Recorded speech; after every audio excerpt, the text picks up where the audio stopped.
Municipal ఎన్నికల్లో కాంగ్రెస్ దుమ్ము రేపింది. 116 మున్సిపాలిటీలకు జరిగిన ఎన్నికల్లో 90కి పైగా చైర్మన్ పీఠాలను కైవసం చేసుకోబోతోంది. గత అసెంబ్లీ ఎన్నికల నుంచి మున్సిపల్ ఎన్నికల వరకు జైత్రయాత్రను కొనసాగించింది. గత మున్సిపల్ ఎన్నికల్లో 4కే పరిమితమైన కాంగ్రెస్ ఆ తర్వాత జరిగిన అన్ని ఎన్నికల్లో అదిరిపోయే ఫలితాలు సాధించింది. ఇక మరికొన్ని రోజుల్లో జరిగే ఎంపీటీసీ, జెడ్పీటీసీ ఎన్నికలకు విజయోత్సాహంతో ముందుకెళ్తోంది కాంగ్రెస్.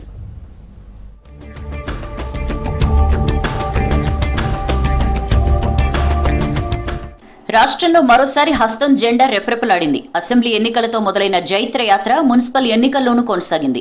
ఎంపీ ఎన్నికల్లో 8 సీట్లతో సత్తా చాటిన కాంగ్రెస్ ఆ తర్వాత జరిగిన బైపోల్స్, పంచాయతీ ఎన్నికల్లోనూ విజయ ఢంకా మోగించింది. పల్లె ఓటర్ నుంచి పట్నం ఓటర్ వరకు అన్ని వర్గాల ప్రజలు కాంగ్రెస్ పాలనకు జై కొడుతున్నారు. వరుస విజయాలతో రాష్ట్రంపై మరింత పట్టు పెంచుకుంది హస్తం పార్టీ. రాష్ట్రంలోని 116 మున్సిపాలిటీలు, 7 కార్పొరేషన్లలో వచ్చిన ఫలితాలు ప్రభుత్వ పనితీరుకు ప్రజలిచ్చిన గుర్తింపు అంటున్నారు పొలిటికల్ అనలిస్టులు. అధికార కాంగ్రెస్ కు ప్రజల్లో ఉన్న సానుకూలత ఎన్నికలతో మరోసారి రుజువైందని చెప్తున్నారు. మున్సిపల్ ఎన్నికల్లో రాష్ట్రంలో మొత్తం వార్డుల్లో సగం మంది అభ్యర్థులు కాంగ్రెస్ వాళ్లే గెలిచారు. 2996 వార్డులకు 52% వార్డుల్లో హస్తం అభ్యర్థులే విజయం సాధించారు. గతంలో అంటే 2020లో కేవలం 4 మున్సిపాలిటీల్లో కాంగ్రెస్ గెలవగా ప్రస్తుతం 85 కైవసం చేసుకుని 90కి పైగా సాధించే దిశగా దూసుకెళ్తోంది. బీఆర్ఎస్ కేవలం 26.10% పరిమితం కాగా బీజేపీ 11.19%తో 3వ స్థానానికి పడిపోయింది. రాష్ట్రంలో పల్లె ఓటర్ నుంచి పట్టణ ఓటర్ దాకా అందరూ ఒకే మాటపై ఉన్నట్లు ఈ ఫలితాలు నిరూపిస్తున్నాయంటున్నారు హస్తం నేతలు. డిసెంబర్లో జరిగిన 12,702 గ్రామ పంచాయతీ ఎన్నికల్లో కాంగ్రెస్ మద్దతుదారులు 8,335 స్థానాల్లో గెలిచి రికార్డు సృష్టించారు. కాంగ్రెస్ ఓట్ షేర్ 7 ఏళ్ల కాలంలో అనూహ్యంగా పెరగడం రాజకీయ వర్గాల్లో చర్చనీయాంశమైంది. 2018 అసెంబ్లీ ఎన్నికల్లో కేవలం 28.43% ఉన్న కాంగ్రెస్ ఓట్ షేర్ 2024 పార్లమెంట్ ఎన్నికల నాటికి 40.10% చేరింది. ఇటీవల జరిగిన కంటోన్మెంట్, జూబ్లీహిల్స్ ఉప ఎన్నికల్లోనూ ఈ పెరుగుదల మరింత స్పష్టంగా కనిపించింది.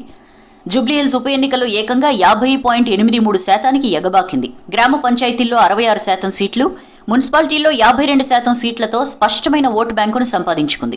ఓవైపు కాంగ్రెస్ ఓట్ షేర్ పెరుగుతుండగా మరోవైపు బీఆర్ఎస్ ఓటు బ్యాంకు దారుణంగా పడిపోతోంది. 2018లో 46.87%తో అప్రతిహతంగా సాగిన ఆ పార్టీ ఓట్ షేర్ పార్లమెంట్ ఎన్నికల నాటికి 16.68%కి దిగజారింది.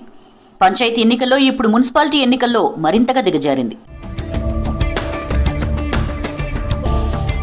గతంలో 116 మున్సిపాలిటీలు గెలుచుకున్న బీఆర్ఎస్ ఇప్పుడు 26% వార్డులకే పరిమితమైంది.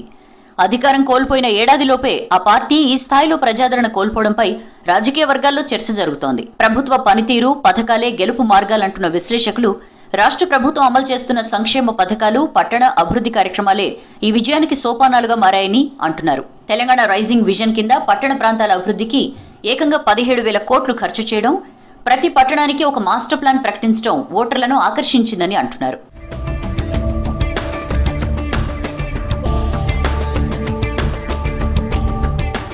మహిళలకు ఉచిత బస్ ప్రయాణం, 200 యూనిట్ల ఉచిత విద్యుత్, పేదలకు రేషన్ కార్డులు, సన్నబియ్యం పంపిణీ వంటి పథకాలు క్షేత్రస్థాయిలో ప్రజల్లోకి బలంగా వెళ్లాయని అధికార పార్టీ నేతలు చెబుతున్నారు.